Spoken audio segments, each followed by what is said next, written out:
Hello and welcome to episode 63 of Aftershock Weekly. This week we're going to have some fun. We're going to go out on site in a minute, but what we're talking about is catering to your audience. Your business has a specific buyer persona of who your customer is, and you need to figure that out, because if you cater to your audience, there's an old saying, there's niches in the riches. So find who your audience is, what that niche is, and then build products for it, services. We're going to take you to two coffee shops that are very familiar to many people out there. One, it's got that little green logo, yeah, Starbucks. And then we're going to take you out to Dutch Brothers. Completely different audiences.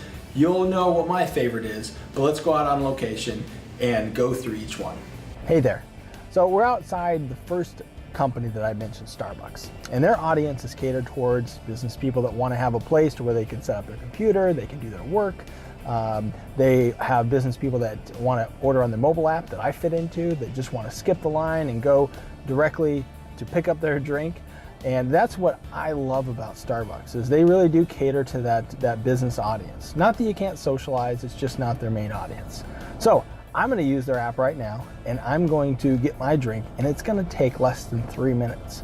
So I'm going to do that, and I will be right back.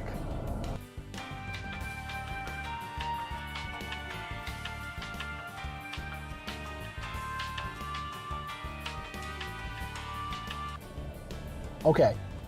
So 3 taps of a screen, I order my drink, I walk in. As I'm walking in, they set my drink on the counter, and within 2 minutes, I'm back in my car, kicking on the air conditioning, drinking this sweet, sweet nectar.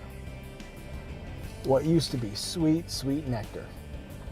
Let's now go and check out the audience for our next company, who's completely different, but still printing cash.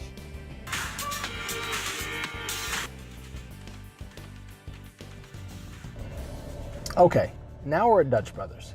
Dutch Brothers has a completely different audience than Starbucks. They cater more to the millennials, the younger generation that has more than 10 minutes to sit there and wait for a cup of coffee. Coffee's good, people are friendly as all can be, but it's not a place you can go and set up your laptop and do work. It's just not what it's geared for. They're only stands, you can't go in and sit down, so their model is completely different.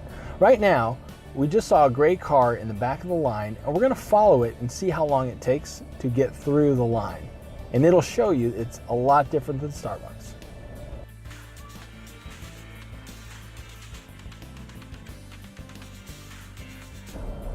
We're back.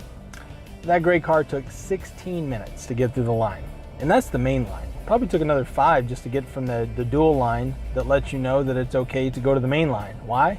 Because the parking lot is extremely busy over here, and they've got a guy that meters the cars going through. It's crazy.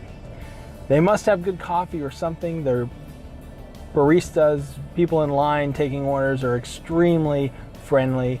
They ask fun questions. I got asked what my spirit animal was at 5:30 in the morning one time, which totally threw me off guard.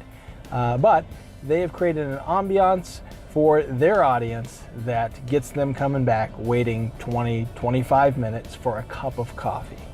So even though it's a very different audience than Starbucks, they're both printing money, doing just fine, and they cater to their audience. So remember these things. Identify your buyer persona. Make products and services that are catered to that audience. Write content, do video that talks directly to that audience. And lastly, as I mentioned earlier, the riches are in the niches. When you really are catering to one audience, you can grow your business very, very quickly. So with that, I'll see you next week.